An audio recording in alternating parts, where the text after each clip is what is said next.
आज का विषय बहुत संवेदनशील है। 160 ईरानी बच्चों की मौत की वो घटना जो इंसानियत को झकझोर देती है।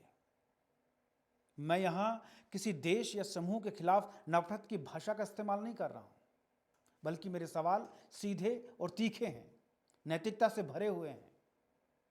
एक ऐसी घटना जिसने पूरी दुनिया को झकझोर दिया, एक ऐसी घटना जिसमें दुनिया की चुप्पी है, राजनीतिक असंवेदनशीलता है और युद्ध की क्रूरता का प्रश्न भी।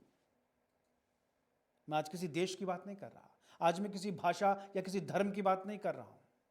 मैं ईरान के उन 160 बच्चों की बात कर रहा हूं जो स्कूल गए थे हाथ में कॉपी, पेन और किताब लेकर, लेकिन जब लौटे तो कफन में लिपट कर।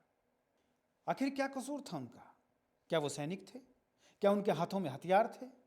उनके हाथों में कॉपी, पेंसिल, किताबें थी, आंखों में सपने थे, आसमान में उड़ने के सपने, और उसी आसमान से मौत बरस पड़ी। कहा जाता है कि दुनिया में सबसे महफूज जगह होती है स्कूल, जहां देश के भविष्य का निर्माण होता है। लेकिन हमला जब उसी स्कूल पर हो तो ये युद्ध फिर नैतिकता के नहीं रह जाते, ये युद्ध फिर जमीन के नहीं रह जाते, बल्कि ये इंसानियत के खिलाफ खड़े होने वाले युद्ध होते हैं। 160 बच्चे, 160 परिवार, 160 अधूरे सपने। किसी का डॉक्टर बनने का सपना था, किसी का इंजीनियर, और किसी ने तो शायद अभी लिखना ही सीखा था, मां। और आज वही मां अपने बच्चे को दफना रही है। ऐसे में सवाल उठता है कि जिम्मेदार कौन है? हर बार वही बयान आता है, हम जांच करेंगे, हमें दुख है, यह दुर्भाग्यपूर्ण घटना है। लेकिन सवाल है, यह दुर्भाग्यपूर्ण नहीं, यह अपराध है। अगर 160 बच्चे मरते हैं तो यह गलती नहीं, बल्कि मानवता पर हमला है। किसी भी देश की सरकार हो, किसी भी संगठन की ताकत हो, अगर हम वहां बम गिराते हैं जहां बच्चे पढ़ रहे हैं, तो फिर जिम्मेदारी से भागा नहीं जा सकता। आखिर हम कब तक चुप रहेंगे? कब तक बच्चों की मौत पर हम हिंदू, मुस्लिम, ईसाई, सिख करते रहेंगे? या ये उस देश का बच्चा है, ये हमारे देश का बच्चा नहीं है? मैं देख रहा हूं कि आजकल सोशल मीडिया पर एक वीडियो चल रहा है, बड़ा वायरल हो रहा है।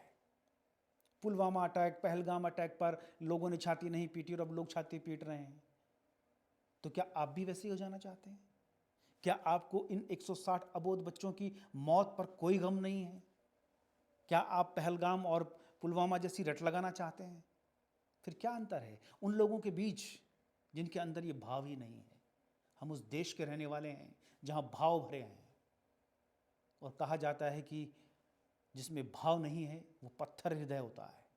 जो भरा नहीं है भावों से, बहती जिसमें रसधार नहीं, वो हृदय नहीं, वो पत्थर है जिसमें स्वदेश का प्यार नहीं। और हम वसुधैव कुटुंबकम में जीने वाले लोग हैं। हमारे यहाँ कहा गया है कि पूरी दुनिया हमारा कुटुंब है, हमारा परिवार है। ऐसे में कुछ चंद उन लोगों से हम तुलना कर लें और कहें कि ये लोग उस समय ये सब नहीं कर रहे थे और अब कर रहे हैं, तो क्या 160 बच्चों की मौत पर आप चुप्पी साध लेंगे, आंख मींच लेंगे अपनी? खिलौने से खेलने वाले बच्चों के साथ इतना बड़ा क्रूर खेल खेला जाता है, राजनीति का खेल खेला जाता है। एक देश कहता है कि इसमें हमारी गलती नहीं है, दूसरा कहता है कि युद्ध के दौरान इस तरह से होता है, जंग में सब कुछ जायज है। लेकिन क्या इन बच्चों की मौत जायज है? 160 बच्चे, 160 कब्र एक साथ खोदी जाती हैं और दफनाई जाती है उसमें वो मासूम जिंदगियां जिनका कोई कसूर नहीं, दूर दूर तक जिनका इन सब चीजों से कोई वास्ता नहीं। तब फिर अंतर्राष्ट्रीय कानून खामोश हो जाते हैं, चुप्पी साध लेते हैं। क्या इन बच्चों की चित्कारें उन्हें सुनाई नहीं देती? क्या इन बच्चों की कब्र पर जो मौन विलाप है उन्हें दिखाई नहीं देता?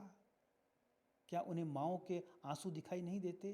क्या उन्हें 160 परिवारों के सपने दिखाई नहीं देते? क्या 160 पिताओं के गले रूंधे, जो गले रूंध गए हैं, उनकी आवाज सुनाई नहीं देती? राजनीति कहेगी हमारे दुश्मन ने किया, दूसरा कहेगा कि ये झूठ है। लेकिन सच क्या है? सच ये है कि जब बड़ों की जिद और सत्ता की भूख बढ़ती है तो कीमत हमेशा बच्चों को चुकानी पड़ती है। इतिहास गवाह है, हर युद्ध में सबसे ज्यादा मारे गए हैं मासूम, वे जो किसी विचारधारा से जुड़े ही नहीं थे, वो जो सिर्फ जीना चाहते थे। एक पिता की चीख, एक माँ का क्रंदन, जरा सोचिए, एक पिता अपने बेटे को सुबह स्कूल छोड़कर आया होगा, शायद जाते समय कहा होगा कि शाम को जल्दी आना, और शाम को क्या मिला? एक फ़ोन कॉल, एक अनजानी पहचान और एक जनाजा। दुनिया के हर नेता को, हर ताकतवर देश को, हर हथियार बेचने वाले को उस पिता की आंखों को देखना चाहिए। आखिर हम कब तक चुप रहेंगे? कब तक बच्चों की मौत पर हम हिंदू, मुस्लिम, ईसाई, सिख करते रहेंगे?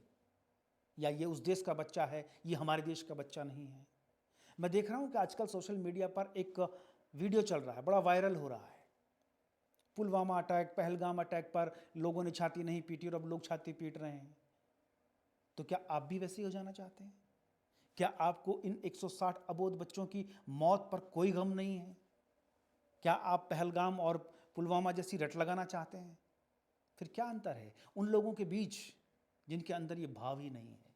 हम उस देश के रहने वाले हैं जहां भाव भरे हैं, और कहा जाता है कि जिसमें भाव नहीं है वो पत्थर हृदय होता है।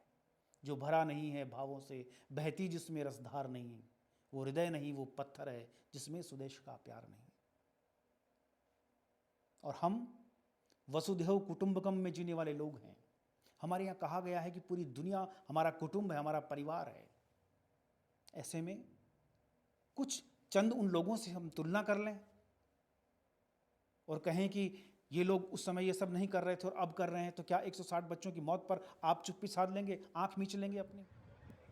अगर हम सिर्फ न्यूज़ देखकर आगे बढ़ जाएंगे तो अगली बार ये संख्या 160 नहीं, ये 260 भी हो सकती है, या आपके देश में भी हो सकता है। इसलिए चुप्पी भी अपराध है। सवाल पूछना ज़रूरी है, जवाब मांगना ज़रूरी है। ये किसी देश का मुद्दा नहीं, ये मानवता का मुद्दा है। उन 160 बच्चों के लिए हमें 1 मिनट का मौन नहीं चाहिए, कैंडल मार्च नहीं चाहिए। 1 मिनट खामोश होकर हम उन बच्चों की मौत पर आंसू बहाना हमको शोभा नहीं देता, बल्कि 1 मिनट की जिम्मेदारी नहीं, हमें उम्र भर की जिम्मेदारी चाहिए कि हम बच्चों को सुरक्षित रखें, बच्चों को युद्ध से दूर रखें। वरना एक दिन वक्त हमसे पूछेगा कि उस वक्त हम क्या कर रहे थे जब 160 बच्चों की मौत इस तरह से हो गई थी। घरों से जनाजे निकल रहे थे, 160 कब्रें एक साथ खोदी जा रही थीं। बच्चों के मुंह पर उस समय उन्हें खाक डाली जा रही थी। ये बच्चों के मुंह पर खाक नहीं है, ये इंसानियत के मुंह पर खाक है।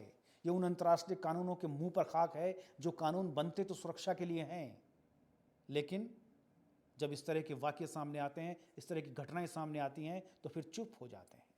कानून इन धमाकों में हवा हवा हो जाते हैं।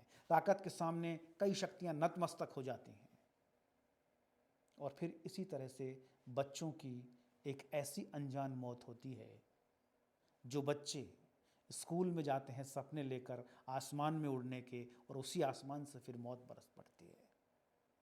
ये अकेले ईरान के बच्चे नहीं हैं, ये कल हिंदुस्तान में भी हो सकता है, किसी और देश में भी हो सकता है।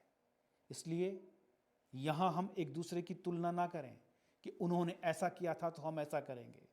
हम भावों से भरे लोग हैं। बच्चों के लिए हमें जागना चाहिए, और कम से कम ये बेशर्मी तो हमारे अंदर नहीं होनी चाहिए कि बच्चों की मौत पर भी हम किसी का तुलनात्मक अध्ययन करते रहें। लिहाजा एकजुट होइए, आवाज़ उठाइए। कम से कम उन बच्चों के लिए 1 मिनट का मौन नहीं, बल्कि ज़िंदगी भर की जिम्मेदारी लेकर खड़े होइए। मैं बस इतना ही कहना चाहता हूँ। आपको हमारी खबर कैसी लगी? हमारा ये विश्लेषण आपको कैसा लगा? हमें कमेंट करें, लाइक करें, शेयर करें, क्योंकि ये द ट्रू माइक है जहां सच बोलता है।